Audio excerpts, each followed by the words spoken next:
Hi amazing people. So country review number 2, we go to the country of Rwanda.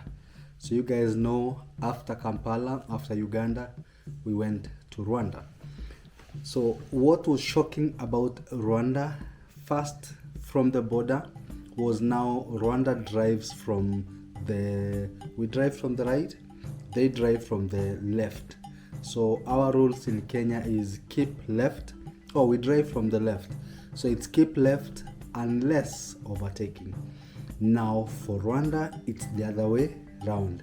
Keep right unless overtaking. So that was an amazing thing actually for us, because actually we kept on, you confuse, you get yourself, you're on the road, all of a sudden you find yourself you're on the left side, yet you're supposed to be on the right side. Yeah, so Rwanda was amazing as a country. Yeah, so the cleanliness, let's talk about the cleanliness of Rwanda. They say Rwanda is the cleanest city in Africa. We proved that actually it's one of the cleanest. It is clean, and my honest review, Rwanda is very, very clean and very, very organized. Now about the people of Rwanda, now let's talk about the infrastructure. I don't know whether it's because the population of Rwanda is very, very small as compared to Kenya, but every system seems to be working. Now the road network, I've mentioned about that. There is no pothole in any part, unless now you go deep into the deep villages. We also have villages in Rwanda, and how I came to bump into a village was I was using a Google map. So Google map going around, going back to where we were staying. So I think I missed a turn, and the confusement was because of now me operating from the right hand side instead of the left hand side. So I missed a turn and I had to go so much, like a long way, and in doing so I had now to look for rerouting. So my friend, I went into some path that you're like, this is not Rwanda. So I was like, okay, so even in Rwanda we have some places which are not so Rwandish. Okay, so apart from that, now the infrastructure, the people of Rwanda are very, very friendly. Now the main challenge there was the language, because majority of them speak either French or Kinyarwanda. So the language barrier was an issue for us, but we got a few people who could speak English, so it was okay. So language barrier was an issue. If you're going to Rwanda, if you're planning to go to Rwanda anytime soon, so just try and make sure at least you have a local who can help you translate where you can't. Yeah, so it helps, it plays a very, very major role. So the people are very friendly, and I don't know whether it was the effect of the genocide or what. They look so scared, and it's like they don't trust anyone. Yeah, you can ask someone a question and they're looking at you like suspiciously, like they'll pause, look at you for quite some time before even deciding whether to answer you or just to walk away. But all in all, they're very friendly people. I like them a lot. And now let's come to finding accommodation. So when I was living Nairobi, Kenya, going to Rwanda, I knew I have a relative there. Big shout out to George Bongo. George Bongo has amazing Airbnbs in Rwanda. Several of them, actually 5 or 6. Very nice. But now this time, even all the Airbnbs George has, all of them were fully booked, to a point. Okay, his family is back here in Kenya. To a point now, even himself has gone into a hotel to spend some time, because even his own house has been fully booked. So I think the campaign of Visit Rwanda really works, because they have a lot of tourists, both local. When I talk about local, I talk about Africans going into Rwanda, because actually we bumped into Kenyans, many of them. So like it's like everybody wants to go to Rwanda, and so the campaign of Visit Rwanda really works, and that's a big up to the president. Yeah. So the infrastructure tick, the people tick, accommodation. Now we head to look for somewhere. George took us a few other places, and we happened to find a Nigerian who has an Airbnb.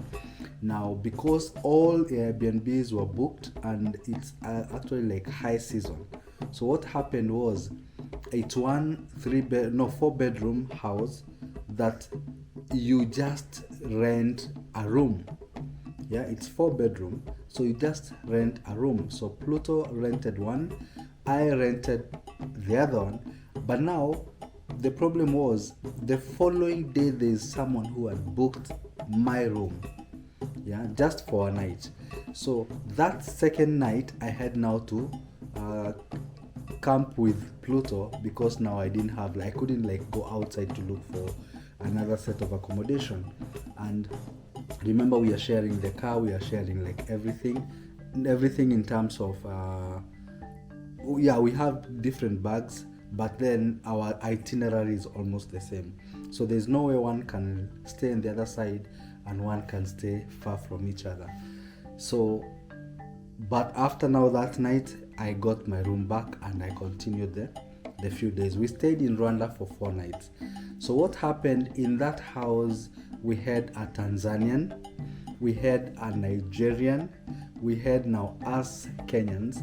So all of us in one house, like each rented differently. We share the kitchen and we share the sitting room. I don't know whether I should show you like the house tour, or yeah, we'll see into that. So accommodation is on high demand, and it's fair, I can say, in terms of how availability. Okay, again, it depends on where you go.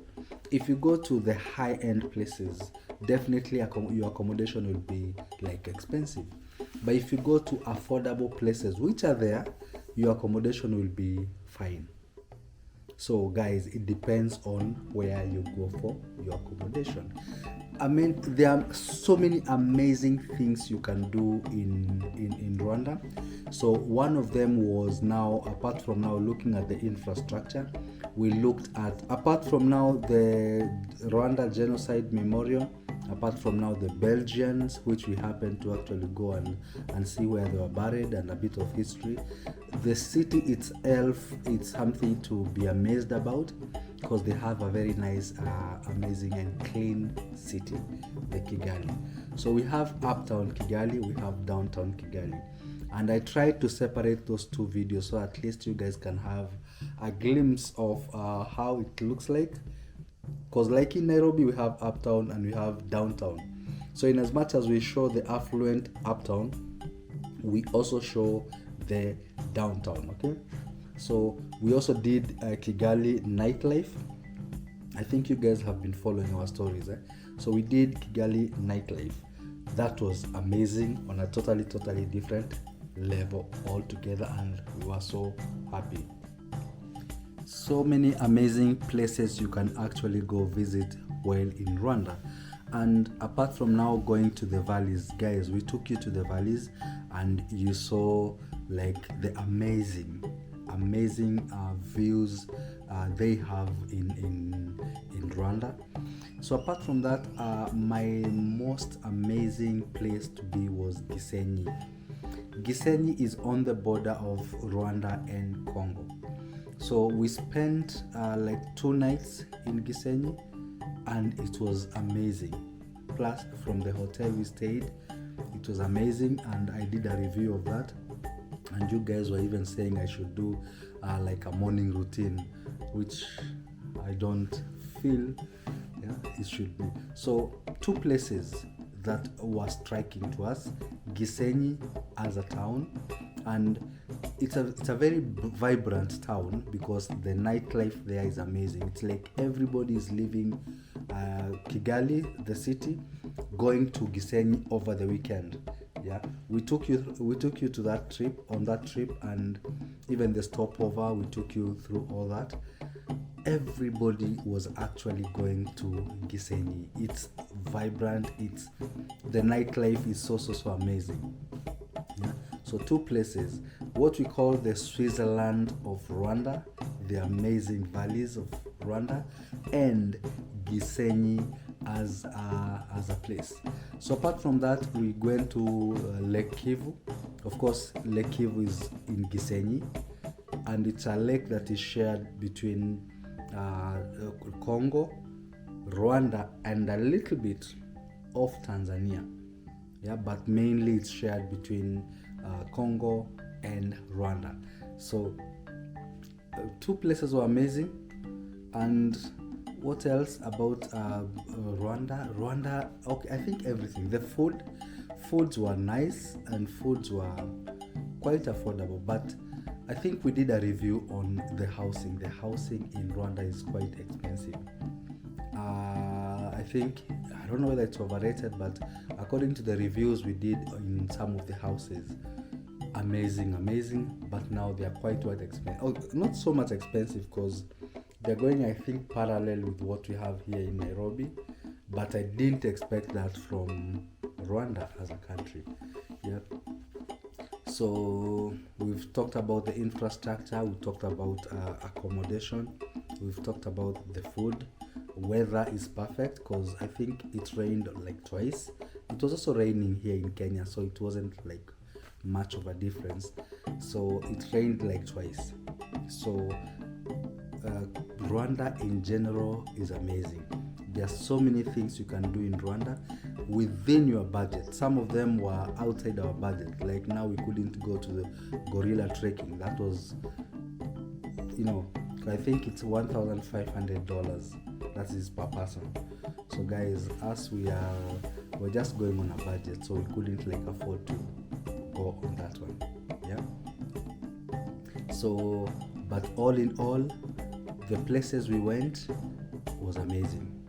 The food we ate in Rwanda, amazing. The people, amazing. Infrastructure, amazing. Climate, amazing. Everything about Rwanda, amazing.